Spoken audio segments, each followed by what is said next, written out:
নির্বাচন কি হবে? নির্বাচন হবে, নির্দিষ্ট টাইমেই হবে। ভারতের সাথে সম্পর্ক কেমন? কিছু কিছু জায়গায় অবভিয়াসলি আরও ইমপ্রুভ হওয়ার সুযোগ ছিল। সরকারে আসার পর এখন যেভাবে গালি খান, ডাস্টবিন শফিক বলে, কেমন লাগে শুনতে? কি হবে না, মেরে ফেললে তো না, মেরেই ফেললো, আবার কি। এই সরকারের কয়জন উপদেষ্টাকে সেফ এক্সিট নেয়ার দরকার আছে বলে মনে হয়? বাংলাদেশে এটা এমন একটা সোসাইটি, কারো গোপনীয়তা থাকে না। এই সরকারকে আপনি কত মার্কস দিবেন? সবাইকে স্বাগত জানাচ্ছি মুখোমুখি প্রেস সচিব। আজকে জনাব শফিকুল আলম, তাকে পেয়েছি আমরা। কিছু প্রশ্ন আছে আমাদের কাছে, নিয়মিত যেসব প্রশ্ন আসে আমাদের সোশ্যাল মিডিয়ার মাধ্যমে, সেই প্রশ্নগুলো আমাদেরকে করতে হয় নির্দিষ্ট গেস্টকে। শফিকুল ভাই কেমন আছেন? ভালো আছি। $1,000,000 কোয়েশ্চেন দিয়ে শুরু করি। সেটা হচ্ছে যে নির্বাচন কি হবে? হ্যাঁ, খুব ভালোভাবে হবে। নির্বাচন হবে, নির্দিষ্ট টাইমেই হবে, এবং আমরা আশা করছি এবং আমরা ইনক্রিজিংলি কনফিডেন্ট যে খুবই একটা সুন্দর, ক্রেডিবল, ফ্রি, ফেয়ার এবং খুব ফেস্টিভ, মানে উৎসব মুখর একটা ইলেকশন হবে। সেটার জন্য যে প্রস্তুতি, নির্বাচন কমিশন থেকে শুরু করে মাঠ পর্যায়ে আমরা প্রতিদিনই তো প্রস্তুতি দেখি। রাজনৈতিক দল, আমাদের প্রস্তুতিটা প্রথম থেকেই তো অনেক দিন ধরে প্রস্তুতি হচ্ছে। চিফ অ্যাডভাইজার অলমোস্ট এভরিডে এটা নিয়ে মিটিং করছেন। হ্যাঁ, অ্যাডভাইজারদের সাথে মিটিং করছেন, অফিসিয়ালদের সাথে, সেক্রেটারিদের সাথে মিটিং করছেন। কালকে আপনারা দেখলেন যে 15 জন ডিসি ট্রান্সফার হয়েছেন, নতুন পদায়ন হয়েছেন, এবং এটাও ইলেকশনকে সামনে রেখে। প্লাস আপনারা অন্যান্য যে সাইনগুলো আমরা যা দেখছি, তাতে আমরা খুবই আশাবাদী যে একটা খুব সুন্দর একটা ইলেকশন দেখতে যাচ্ছে জাতি। ওয়ান অফ দ্য রিজন আমি বলি, যেমন ধরেন বিএনপি 237টি আসন তারা তাদের আসন ডিক্লেয়ার করলো যে এদের। আপনি কয়টা রেবেল ক্যান্ডিডেট ওইখানে মানে প্রোটেস্ট করেছে? 2, 3, 4টা, এর বেশি তো না। তাতে বোঝা যাচ্ছে যে পুরো, এবং ইভেনচুয়ালি কি একদিনের মধ্যে সবাই মেনেও নিয়েছেন। তাহলে কি বিএনপির, অনেকে বলছেন যে বিএনপির যে আন্তঃপার্টি যে কন্দল, এটা সারফেস হবে, এ রেবেল ক্যান্ডিডেট হয়ে দাঁড়াবে, ও রেবেল ক্যান্ডিডেট হয়ে দাঁড়াবে, সেই জিনিসটা কিন্তু হয় নাই। তাহলে আপনার সবচেয়ে বড় পার্টি, তাদের যে রেবেল ক্যান্ডিডেট, যেটা আগের যে কোনো ইলেকশনে আমরা এটা দেখেছি, এক এক জায়গায় 5-6 জনও রেবেল ক্যান্ডিডেট দাঁড়িয়েছেন, সেটা কিন্তু প্রথমেই ওরা এই কাজটা সমাপ্ত করে দিয়েছে। আচ্ছা, তাহলে হয়ে কি 237টা আমরা দেখছি যে কোনো তেমন একটা সমস্যা না। আর 237টা হওয়া মানে কি, বাকি আর কয়টা রয়েছে আপনার? 63টা সিট। 63টা সিটিও আপনি দেখবেন যে তেমন কিছু হবে না। আর আন্তঃপার্টি যদি রেবেলিয়ন যদি না থাকে, বিদ্রোহ না থাকে, ইলেকশনে সত্যিকার অর্থে জোট নিয়ে ধরনের আছে, জোট নিয়ে হয়তো আসন ভাগাভাগিও কিছু হয়তো হতে পারে, সেই জন্য ফাঁকা।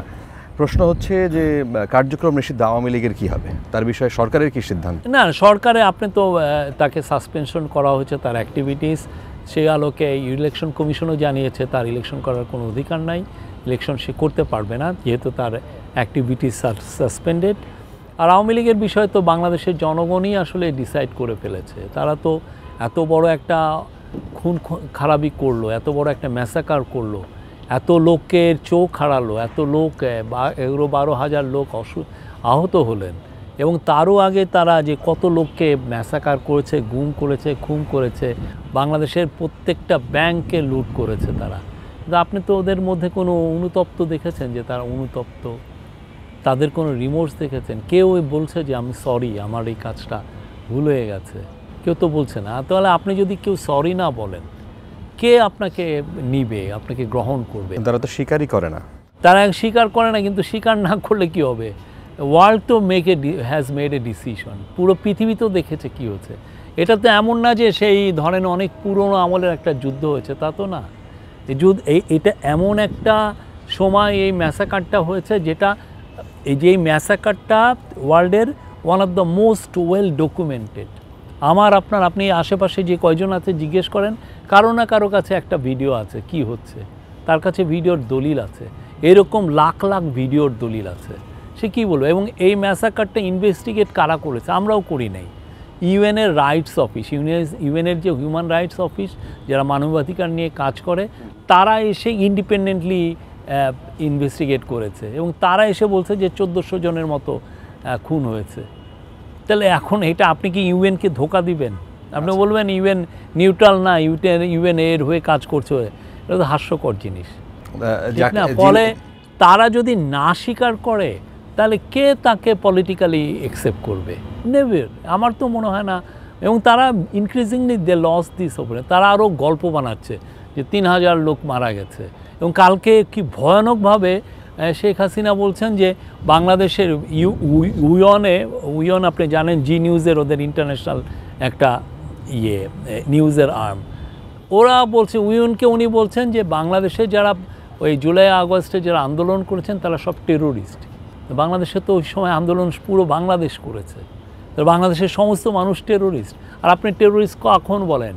যাকে আপনি খুন করার, তাকে আপনি খুন করার একটা গ্রাউন্ড তৈরি করেন যখন যাকে টেরোরিস্ট বলা হয়। তা আপনি কি উনি 18 কোটি লোককে খুন করে ক্ষমতায় আসতে চান? তার বিষয়ে আপনাদের সিদ্ধান্ত কি? তার বিষয়ে সিদ্ধান্ত একদম স্পষ্ট। আমরা প্রথমে তাকে এক্সট্রাডিশন চেয়েছি, কিন্তু তাকে এক্সট্রাডিশন করা হয় নাই। কিন্তু আইন তার নিজস্ব গতিতে চলেছে। এখন তার বিষয়ে খুব শীঘ্রই ভার্ডিক্ট হবে। এখন ভার্ডিক্টের পরে আমরা বাকিটা, ভার্ডিক্টের অনুযায়ী আমরা আমাদের ডিসিশনটা নিব। ভারতের সাথে সম্পর্ক কেমন সরকারের? ভারতের সাথে আমাদের সম্পর্ক খারাপ না, মোটামুটি। দেখছেন তো কিছু কিছু জায়গায় আমাদের সাথে ওদের ট্রেড বেড়েছে, আমাদের এখান থেকে প্রচুর ফিশ যাচ্ছে, তারা ফিশ কিনছে। কিছু কিছু জায়গায় অবভিয়াসলি আরও ইমপ্রুভ হওয়ার সুযোগ ছিল, তো সেটা হয়নি। কিন্তু আমরা খুব যে বৈরী একটা সম্পর্ক যেটা অনেকে মিডিয়া প্রেজেন্ট করতে চান, সেটা না। আমরা আমাদের একটা ভালো, আমরা বলবো যে সুসম্পর্ক আছে।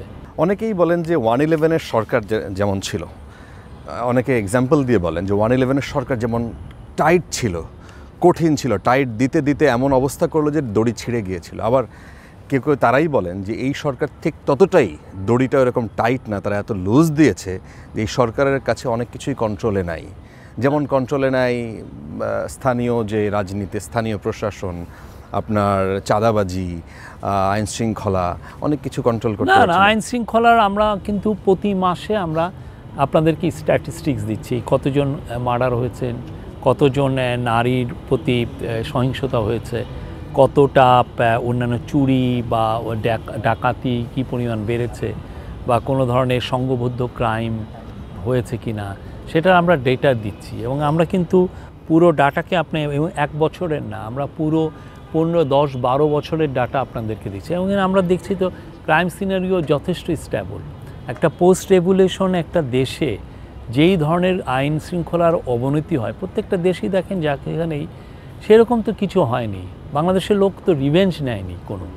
ফলে আপনি যেই ধরনের, আপনার যেই ক্রাইম ডেটাটা দেখেন, আমরা তো স্পষ্ট দেখছি ক্রাইম সিচুয়েশন স্ট্যাবিলাইজ হয়েছে এবং আমরা একটা সুন্দর ইলেকশনের দিকে যাচ্ছি। যারা বলেন যে না ক্রাইম সিচুয়েশন খারাপ, আমি তাদেরকে ইনভাইট করব, আপনি ডেটা এনে আমাকে বলেন যে কোথায় খারাপ। আচ্ছা, যদি আপনি আইন শৃঙ্খলার কথা বলেন, বিচার বিভাগের স্বাধীনতার কথা বলেন, ব্যবসা বাণিজ্য বা ইকোনমির কথা বলেন, আন্তঃরাষ্ট্রীয় সম্পর্কের কথা বলেন, পররাষ্ট্রনীতির কথা বলেন, সব মিলে এই সরকারকে আপনি কত মার্কস দিবেন? আপনি শফিকুল আলম, আপনি একজন মানে সাংবাদিক, মানে আমাদের কলিগ, সেই জায়গা থেকে আপনি এখন সরকার, আমি মিনিমাম 2 জায়গা থেকে বলতে পারেন, 90 দিব, মিনিমাম 90 দিব। 100-র মধ্যে? হ্যাঁ। 10 কম দিবেন কেন? 10 কমে আপনাদের সবার যে এক্সপেকটেশন ছিল সেই এক্সপেকটেশন হয়তো আমরা অ্যাচিভ করতে পারিনি। যেমন ধরেন বিচার বিভাগের স্বাধীনতা, হ্যাঁ, সেই ক্ষেত্রে আমরা যে কাজগুলো করেছি অলরেডি দেখেন, গত সপ্তাহে না তার আগে একটা ক্যাবিনেট তার নীতিগত সিদ্ধান্ত দিল যে এখন থেকে জুডিশিয়াল যে ইন্ডিপেন্ডেন্সের যে জায়গাটা, মানে সুপ্রিম কোর্ট তার নিজস্বভাবে এই কাজগুলো করে, লোয়ার কোর্টের কন্ট্রোলটা তার অলমোস্ট তার কাছে চলে গিয়েছে।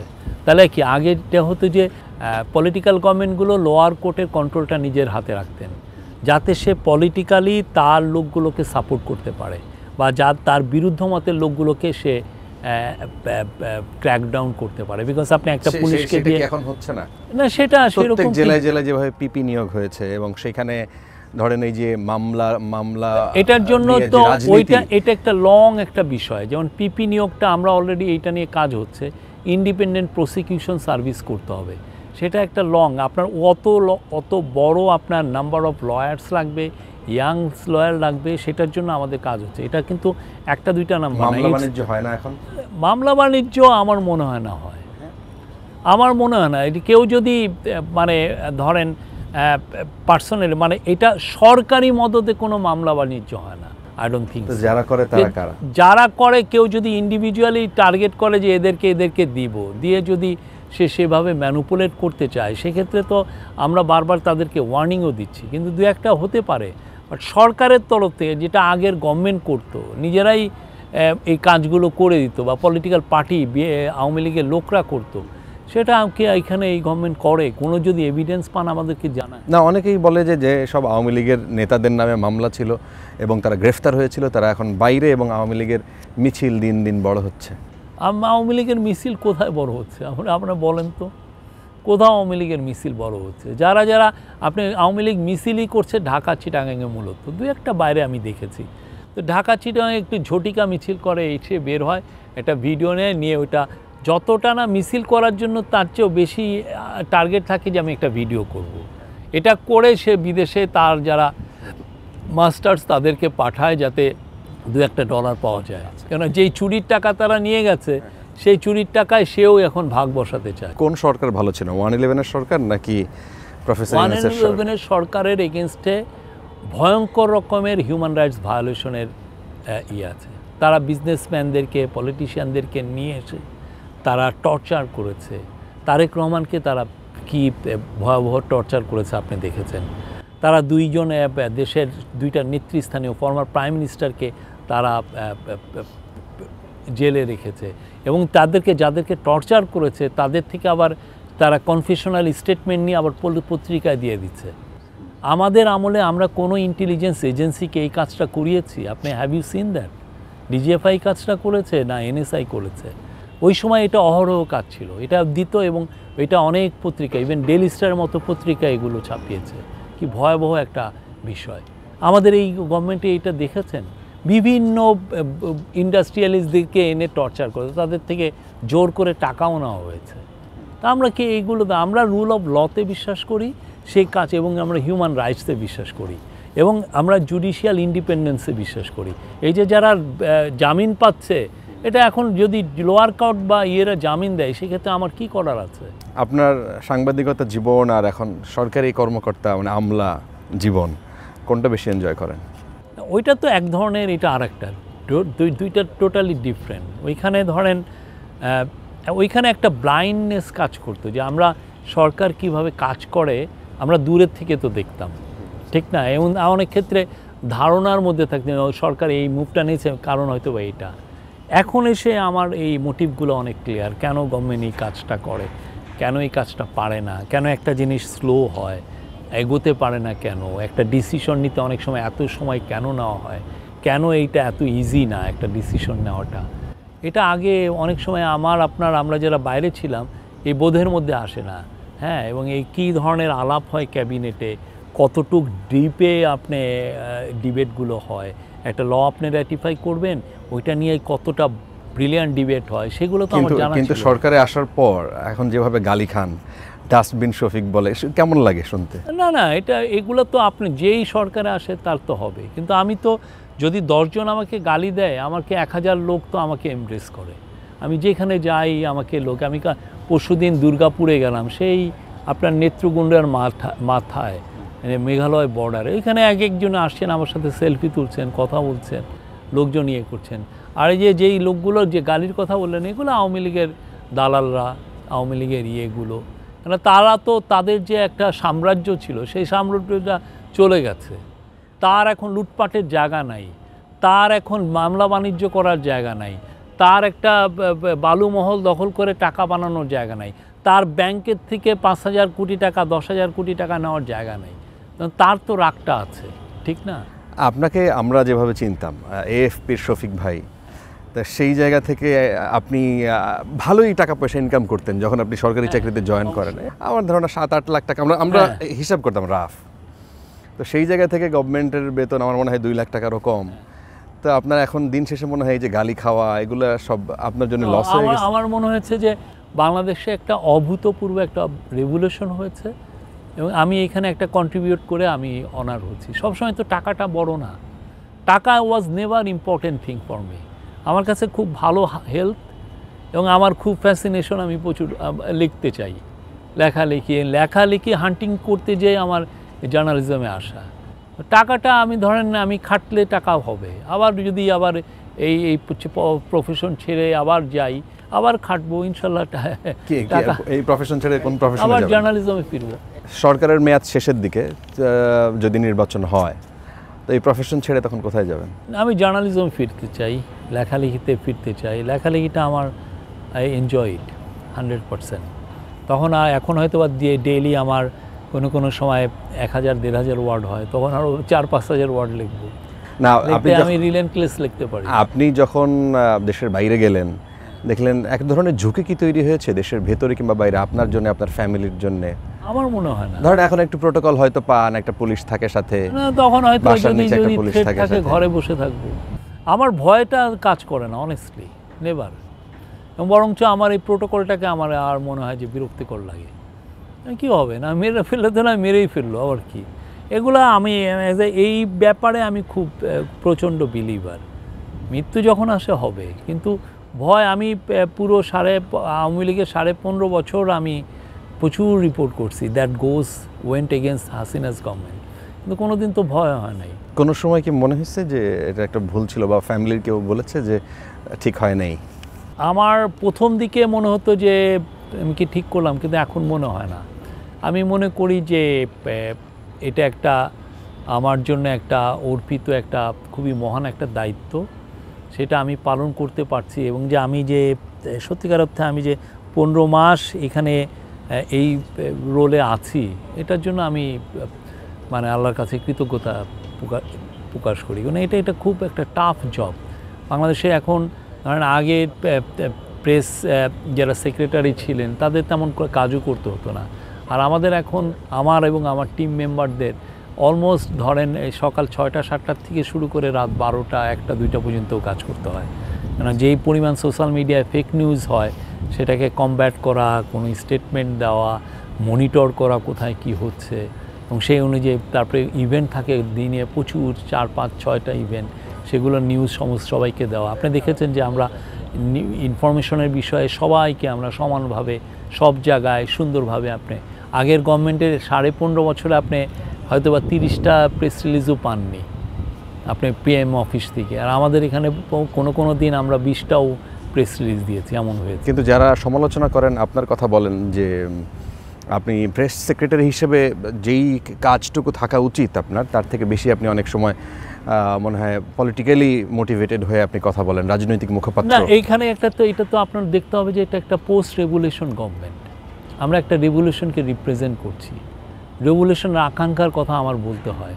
রেভলিউশনকে কারা অবদমিত করতে চেয়েছিল, যারা এই যে বাচ্চা ছেলে মেয়েদেরকে খুন করেছে, তাদের বিষয়ে তো আমাদেরকে বলতে হয়। কারণ ওইটা বলতে গেলে তো আপনি এই কথাটা তারা এটা বলে, তারা আসলে ওই যে ক্লাসিক কেয়ারটেকার গভর্নমেন্টের সাথে এই গভর্নমেন্টের রোলটাকে একটা কম্পেয়ার করে।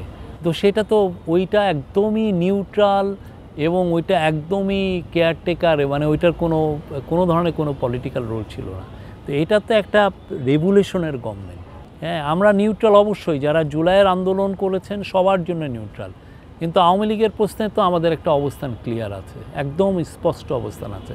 ফলে এই কথাগুলো আমরা আমি যখন বলি তখন বলেন উনি তো পলিটিক্যাল কথাবার্তা বলছেন, বাট এটা তো পলিটিক্যাল, এই কথা তো বলতে আমি তো রেভলিউশনের কথা বলছি। আমরা একটা রেভলিউশন, একটা আপরাইজিং, একটা গণ অভ্যুত্থানকে আমরা রিপ্রেজেন্ট করি, এবং তার আকাঙ্ক্ষাকে যারা নিয়ে এসছেন তাকে রিপ্রেজেন্ট করি। এবং তারা এই গণ অভ্যুত্থানকে যারা হত্যা করতে চেয়েছিল, যারা এটাকে ক্রাশ করতে চেয়েছিল, তাদের কথা তো আমাদের বলতে হবে, যেই পরিমাণ মানুষকে খুন করেছে। কারণ আমি যদি বলি হাসিনা খুনি, এটা তো আমার নৈতিক দায়িত্ব এটা বলা, সে যে কাজ করেছে। এখন এটা শুনে যদি কেউ বলেন যে ওনার তো এই ধরনের কথা বলার কথা না, সরি, আমি এটা মানলাম না। আমাদের এটা একদম সুনির্দিষ্ট, এখানে এই জায়গাটায় আমাদের স্পষ্ট অবস্থান। হাসিনার বিষয়ে বা যেই ধরনের ক্রাইম করেছে, একটা দেশকে আপনি ভয়াবহ রকমের একটা আপনি আর্থকোয়েক, ভূমিকম্পে ফেলে দিয়ে গেছে। আপনার $234 বিলিয়ন নাই, আপনার ম্যাসাকারের পর ম্যাসাকার হয়েছে। তো এই কথাগুলো আমাদের তো বলতে হয়। এইটা বললে অনেকে ভাবেন যে উনি পলিটিক্যাল কথা বলছেন। যারা এটা ধরে না, এটা দেখবেন যে এই লোকগুলো বেশিরভাগই আওয়ামী লীগের সফট সাপোর্টার বা হার্ড সাপোর্টার। কোনো রাজনৈতিক দল বিএনপি বা জামাত কেউ আপনাকে কোনো অফার দেয় নাই যে আপনার দায়িত্ব শেষ হয়ে গেলেও আমাদের সাথে থাকেন, কিংবা এমপি নমিনেশন? আমি এই জন্য অনেক আগেই আমি ফেসবুকে আমি এটা ডিক্লেয়ার দিয়েছি যে আমি কোথাও যাচ্ছি না, আমি কোনো পলিটিক্যাল আমার অ্যাম্বিশন। আমি খুব অনার্ড যে প্রফেসর ইউনূস আমাকে ডেকেছেন। আমি একটা খুবই একটা দেশের একটা বলবো যে ইম্পর্টেন্ট একটা সময়ে আমি এই গভর্নমেন্টের সাথে ছিলাম, ইন্টারিম গভর্নমেন্টের সময়। এখন আমি আমার আগের কাজে ফিরে যাব, আমার ইচ্ছা নাই।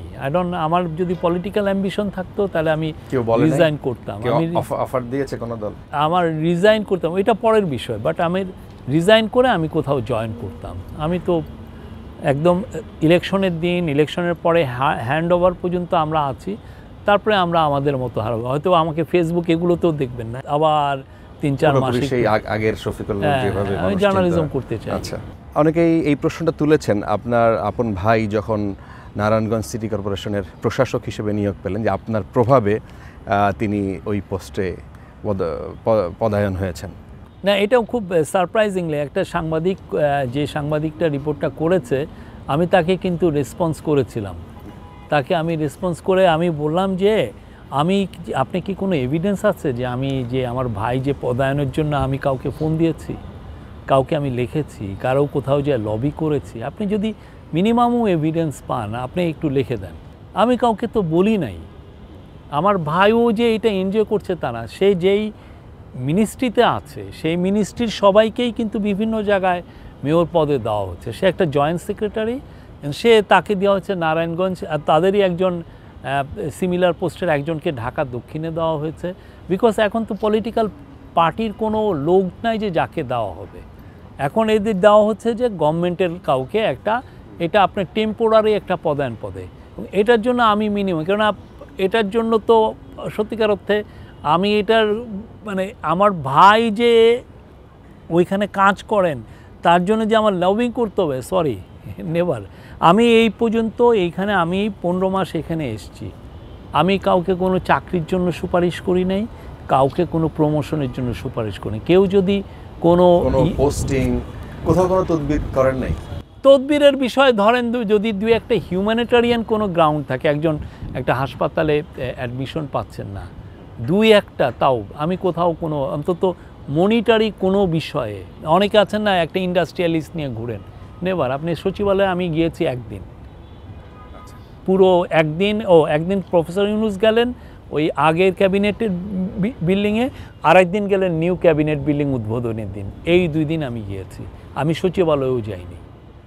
আমি কোথাও, আমার তো আত্মীয় স্বজন গরিব, তারা ফোনের পর ফোন করে যে আমাকে একটা কনস্টেবলের চাকরির জন্য তদবির করেন। আমি কারোর জন্য একটা ফুটাও তদবির করি নাই। কেউ যদি বলে, আপনাকে তো সবাই অনেক পাওয়ারফুল মনে করে, যেহেতু প্রধান উপদেষ্টাকে সেইভাবে কথা বলতে দেখা যায় না, তার পক্ষ থেকে আপনিই বলেন, সুতরাং আপনাকে অনেকে পাওয়ারফুল মনে করে। পাওয়ারফুল মনে করলে আমি তো পাওয়ারের অ্যাবিউজ করছি? যদি পান ভাই প্লিজ রিপোর্ট করেন আমার এই বিষয়টা, কারণ আমি জানি আমি যদি কিছু করতে যাই এটা আমার চিফ অ্যাডভাইজারের কাছে আসবে, আর এটা অন্যায়। আমরা একটা বৈষম্য বিরোধী আন্দোলনের ফসল। আমি যদি কাউকে রিকমেন্ড করি যে আপনি ওকে নেন, তাহলে হবে কি, যাকে আমি রিকমেন্ড করলাম সে যদি ওইটা চাকরিটা পায়, তাহলে অনেক লোককে সে ওই যে বৈষম্যর একটা বিষয় হলো, নেপোটিজম হলো, এটা বড় রকমের অন্যায়। আমাদের দেশের অনেক আগের অনেক সেক্রেটারি, অনেক মিনিস্টার এই কাজগুলো করেছেন, যে তার ভাই ভাতিজা এদের সবাইকে চাকরি দিয়েছেন। আমি আপনাকে বলতে পারি আমি এই কাজটা করি নাই, কাউকে না। আমার আত্মীয় স্বজন কেউ যদি কোথাও আপনি যদি পান যে আমার আত্মীয় স্বজনকে আমি একটা চাকরি দিয়েছি, প্লিজ আমাকে বললেন। আচ্ছা, তাহলে এই সরকারি পুরো মানে নেপোটিজম বা তদবির সেইভাবে করে না পুরো উপদেষ্টা মণ্ডলী? আমার এটা ধারণা, আমি সবাইকে তো আর খুব পার্সোনালি চিনি না, বাট আমি মনে করি তারা আমরা যে স্পিরিটের কথা যে আমিটা বললাম, তারা সবাই এই স্পিরিটটা ধারণ করেন। আমরা চেষ্টা করেছি বাংলাদেশের যে ব্যুরোক্রেসিগুলো এরকম যে আপনি তো বোধহয় ছিলেনও এক সময়, হ্যাঁ, ব্যুরোক্রেসিটা এরকম যে এইভাবেই স্ট্রাকচার যে পাওয়ারটা আসলে খুব উপরে, এবং তারা অনেক ধরনের পাওয়ার এক্সারসাইজ করতে পারে। এটা খুব আপনাকে অনেক উপরের মানুষ ভাবে। হ্যাঁ, এবং এটা একটা খুব ন্যাকেড ডিসপ্লে অফ পাওয়ার, এটা বাজে জিনিস। এই জায়গা থেকে আমাদের বের হওয়া উচিত এবং আমরা চেষ্টা করছি, কিন্তু দেখেন আমাদের হয় কি, আমরা এত বেশি আত্মীয় স্বজন পরিবেষ্টিত থাকি, এ এসে বলেন আমার এই ছেলেকে এটা করেন, ও এসে বলেন এটা করেন, এটা বাজে জিনিস, আমি করি নাই।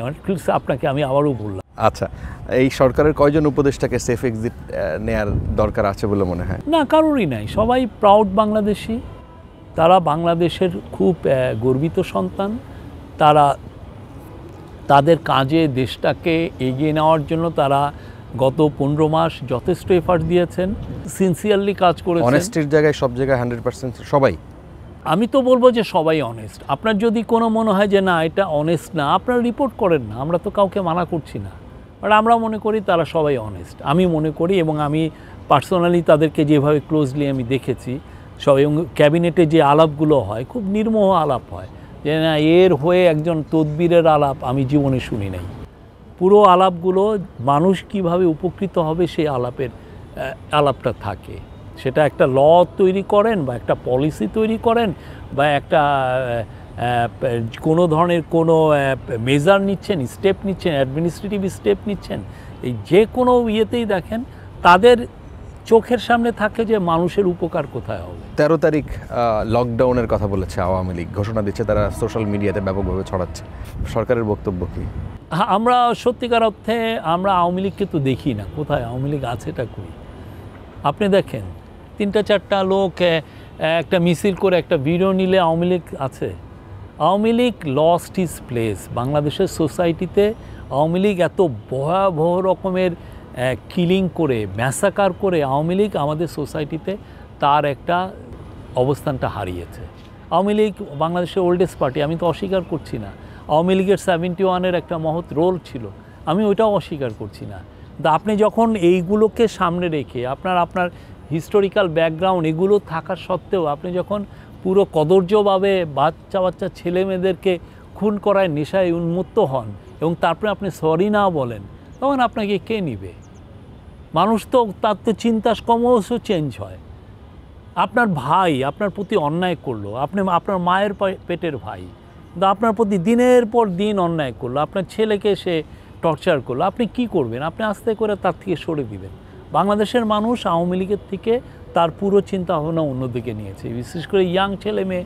আপনি আওয়ামী লীগের নাম নিতে দেখেন কাউকে? আমি তো দেখি না। আমি গ্রামে যে আওয়ামী লীগে অনেককে দেখি যে তারা অন্যান্য পার্টিতে জয়েন করেছে, আর তাদের তো নেত্রী সবাইকে বলছেন যে বাংলাদেশের 18 কোটি মানুষ হচ্ছে টেরোরিস্ট, ঠিক না? তা আমি এক মানুষকে তখন একটা গভর্নমেন্ট বা একটা পুলিশ ফোর্স একজনকে টেরোরিস্ট বলা মানে হচ্ছে তাকে খুন করার সে একটা রাইট পেয়ে যাওয়া। তো উনি কি আমাদেরকে খুন করার একটা খুঁজছেন, মৌকা খুঁজছেন? উনি আমাদেরকে সবাইকে খুন করে আসবেন? 18 কোটি লোককে খুন করে আসবেন? উনি অন্ধ হয়ে গেছেন এবং সাথে সাথে উনার পুরো যে লিডারশিপ টোটালটা অন্ধ হয়ে গেছেন। এত ভয়াবহ কিলিং হয়েছে যেটা সবার কাছে ভিডিও আছে, সবাই দেখছে। আপনি যাত্রাবাড়ি থানার সামনে যে কিলিংটা হয়েছে সেটার 6500 ফুটেজ আছে, একটা ইন্টারন্যাশনাল রাইটস গ্রুপ সেটা জোগাড় করেছে। দেখেন কি পরিমাণ ফুটেজ আছে, কীভাবে পুলিশ খুন করেছে, পুলিশ কার অর্ডারে খুন করেছে, ওইটাও ইউএন রিপোর্টে স্পষ্ট আছে যে শেখ হাসিনার অর্ডার। তাহলে আওয়ামী লীগের ভবিষ্যৎ? আওয়ামী লীগের ভবিষ্যৎ আমরা জানি না, এটা আওয়ামী লীগের, এটা কোর্টে তো ডিসাইড করবে, কোর্টে এদের হিয়ারিং চলছে আওয়ামী লীগের বিষয়ে, আওয়ামী লীগ কোর্ট ডিসাইড করবে। পৃথিবীতে অনেক বড় বড় পার্টি এসছে, অনেক পপুলার পার্টি হয়ে এসছে, কিন্তু তারা তাদের অপকর্মের কারণে পার্টিগুলো বিলীন হয়ে গেছে, নিশ্চিহ্ন হয়ে গেছে। এটা হচ্ছে তাদের লিডারশিপের হঠকারিতার কারণে। আপনি নাজি পার্টি 1933-তে জার্মানিতে জিতে না ইলেকশন, তারা তো তখন পপুলার ছিল যথেষ্ট, কিন্তু তারা তো বিলীন হয়ে গেছে। তারা কই? কি একটা ভয়াবহ যুদ্ধ চাপিয়ে দিয়েছিল, তারা হলোকস্ট করছে, কত মিলিয়নকে মিলিয়ন ইহুদি তাদেরকে খুন করেছে তারা, ঠিক না? তো ওই পার্টি কই গেছে? আপনি এরকম তো অনেক অনেক আপনি দেখবেন, আপনি বড় বড় খুনি, হ্যাঁ, এই যে আসাদ ছিল, কই গেছে আসাদের বাদ পার্টি কই, বা সাদ্দাম হোসেনের বাদ পার্টি কই? তো তারা এরকমই বিলীন হয়ে যাবে বলে আপনার ধারণা? আমি জানি না, বাংলাদেশের মানুষ ডিসাইড করবে, বাট আমার ধারণা আপনার তো মিনিমাম অনুতপ্ত তো থাকে। আমি একটা ভুল করলাম, আমি যদি একটা ভুল করি, আমার এটা পার্সোনালি এটা হয়, আমি ভুল করলে তো আমি মানুষকে বলি, আমার তাৎক্ষণিক হয়তো আমি এটা স্বীকার করছি না, বাট একটা দিন যাওয়ার পর, কয়েক ঘন্টা যাওয়ার পরে তো একটা অনুশোচনা হয় না, আমার এইটা ভুলটা হয়েছে, আমি অন্যায় করছি, এটা ঠিক হয় নাই। আমি এইবার এই যে 2 সপ্তাহ আগে আমি আমার গ্রামে গেছিলাম, যে আমার এক আত্মীয়র সাথে একটা বিষয়ে, উনি গাছ কাটার বিষয়ে তার সাথে আমার একটু হয়েছে, বচসা হয়েছে। তারপরে আমার মনে হলো যে আমি ভুল করছি, আমি তো ফোন করে তারা বললাম যে ভাই সরি, আমার এটা ঠিক হয় নাই। আমি যদি অন্যায় করি, আমি বলতে আমার খারাপটা কোথায়? এটা তো আপনার রিয়ালাইজেশনে আসে, আপনার হয় না? এটা আমাদের সবারই তো হয়। একটা কাজ করলাম, কাজ করতে গেলেই তো একটা মনে হয়, কিন্তু এদের দেখছেন সেটা তো নয়, আরও গল্প বানাচ্ছে যে 3000 পুলিশকে মেরে ফেলেছে। আমরা 44টা যে পুলিশ মারা গেছে সেই সময় সবার লিস্ট দিয়েছি, আমরা বলেছি যে এর চেয়ে বেশি যদি আর একজন পান আমাদের কাছে নিয়ে আসেন লিস্ট। আর বাংলাদেশে তো ফ্রি ইনফরমেশনের যুগ, যে আমি তো একটা কাজ হয়েছে, অপকর্ম হয়েছে, ওইটাকে আপনি লুকায় রাখতে পারবেন? হাসিনা যে এত অপকর্ম এত লোককে যে গুম করলো, লুকায় রাখতে পারছে? সম্ভব বাংলাদেশে? এই সোসাইটি আমাদের তো কমিউনিস্ট সোসাইটি না, সম্ভবই না। আপনি একটা কাজ, একটা অপকর্ম হবে, আমি আপনাকে আজকে বোল্ডলি বলে গেলাম যে আমি কাউকে চাকরি দেই নাই, হ্যাঁ, কিন্তু আমি যদি অপকর্ম করে আপনি জানবেন না, আপনি 1000% যাবেন।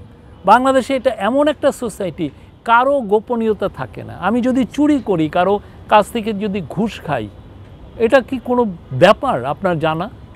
ইজি জানবেন আপনি, এইরকম সোসাইটি। আর অথচ দেখেন তারা একটা গল্প বাঁধতেছে যে 3000 এরা যারা করেছে সব টেরোরিস্ট, তারা 3000 পুলিশকে মেরেছে। সরি, এই সমস্ত পলিটিক্স নিয়ে কোনো পৃথিবীর কোনো পার্টি আমরা শেষ করি। মানে একটা প্রশ্ন, মানে আমার মনে হয় অনেস্টলি বলি, যদি বাংলাদেশের যেই জুলাই আপরাইজিং বলেন, 5 আগস্টের আগে যে পরিবর্তনের আকাঙ্ক্ষা মানুষের মাথার মধ্যে ছিল, যে ইয়াং গ্রুপ, এখনই আপনি যদি ইয়াং গ্রুপকে জিজ্ঞেস করেন, যে আমরা ঘুরে বেড়াচ্ছি সারা বাংলাদেশ, আমাদের নতুন চ্যানেল, জিজ্ঞেস করলেই তারা বেশিরভাগের উত্তর থাকে পারলে দেশের বাইরে চলে যাই। যে পরিবর্তনের আকাঙ্ক্ষাটা ছিল, সেই জায়গায় একটা ছেদ পড়েছে। আপনি কি এটা বিশ্বাস করেন, অথবা এই বিষয়টা নিয়ে আপনি আসলে কি ভাবেন? না, পরিবর্তনের যেটা আকাঙ্ক্ষা ছিল, যে আমাদের এই যে জুলাই বিপ্লবের একটা বড় অনুঘটক ছিল হলো জব গ্রোথ। জব ছিল না, জব কমে এসেছিল। এখন তো সেটা আরো কমে গেছে বলে। ছিল না, জব কমে নাই, ইনভেস্টমেন্ট কমে গেছে, ব্যবসায়ীরা ইনভেস্টমেন্ট কমে নাই। ইনভেস্টমেন্ট আমাদের সময় 19% বেড়েছে, কিন্তু আপনার ইনভেস্টমেন্ট বাড়া দরকার 400%। আপনার যেই জব গ্রোথটা দরকার, সেটার জন্য আপনার 400-500% ইনভেস্টমেন্ট দরকার, সেটা আমাদের বাড়ছে না।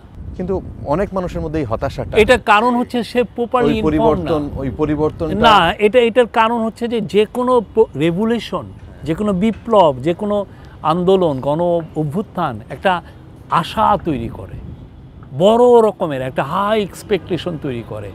সেটাকে আপনি ম্যাচ করতে পারেন, পৃথিবীতে এটা খুবই টাফ।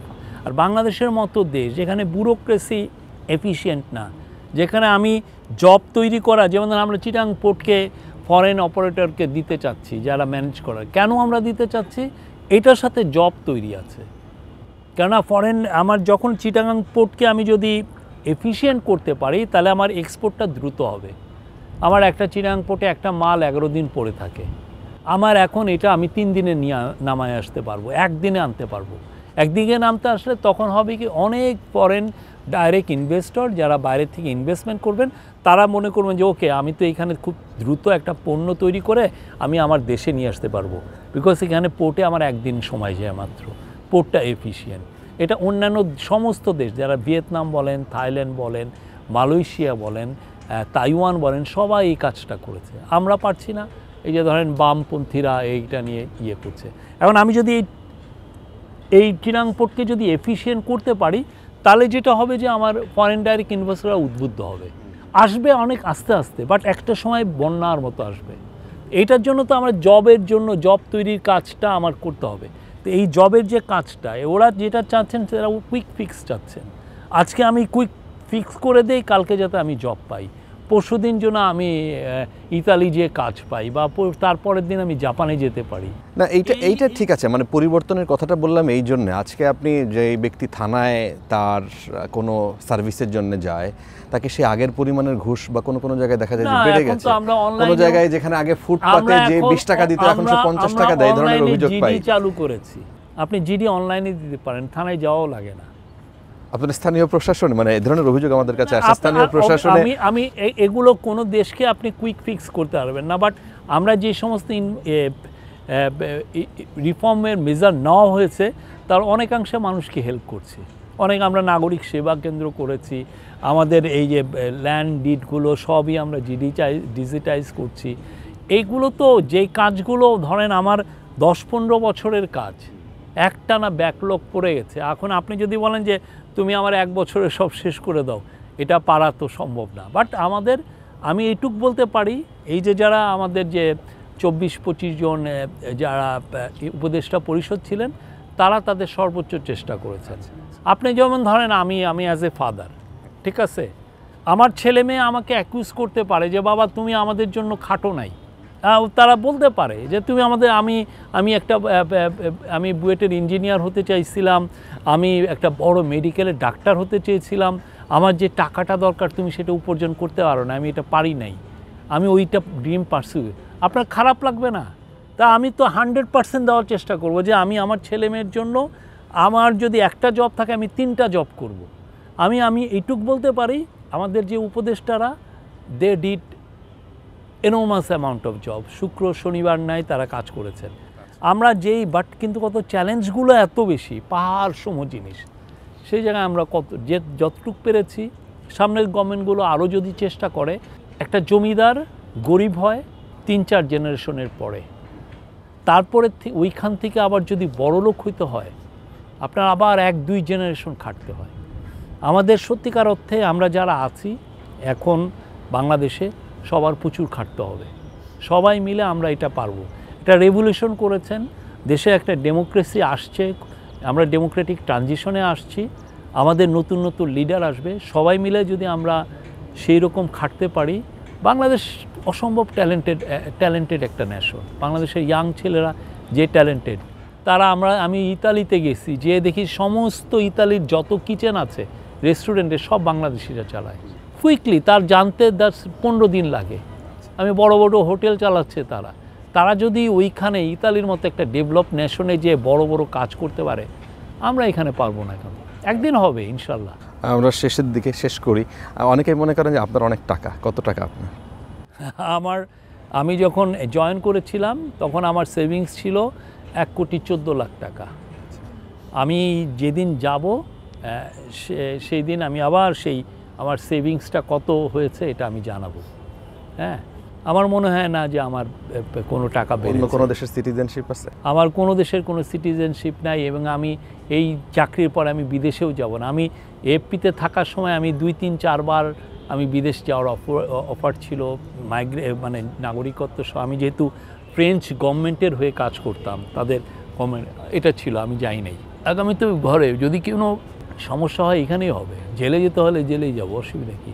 বাট আমি মনে করি